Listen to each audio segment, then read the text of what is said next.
ఈరోజు హైదరాబాదులో deputy chief labour commissioner సమక్షంలో సింగరేణి యాజమాన్యంతో ఏదైతే ఫ్యాటల్ యాక్సిడెంట్లో కార్మికులు చనిపోతే వాళ్ళ పిల్లలకు కానీ భార్యకు కానీ డిగ్రీ ఉన్నా సరే గ్రేడ్ 3 క్లర్క్ ఇవ్వాలని అగ్రిమెంట్ చేయించడం జరిగింది. గతంలో 2009లో ఏఐటీసీ గుర్తింపు సంఘం ఉన్నప్పుడే ఫ్యాటల్ యాక్సిడెంట్లో చనిపోయిన కార్మికుల పిల్లలకి ఐటీఐ కానీ డిప్లొమా కానీ ఉంటే సూటబుల్ జాబ్ ఇవ్వాలని చేశాం. మళ్ళీ 16 సంవత్సరాలుగా ఎవరు కూడా దాని మీద చేయలేదు.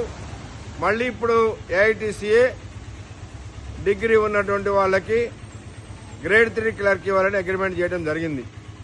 అట్లనే ఇటీవల కాలంలో సింగరేణి వ్యాప్తంగా ధర్నాలు చేసిన తర్వాత 3 ప్రధానమైనటువంటి సమస్యలు పరిష్కారం చేసుకోవడం జరిగింది. ఒకటేమో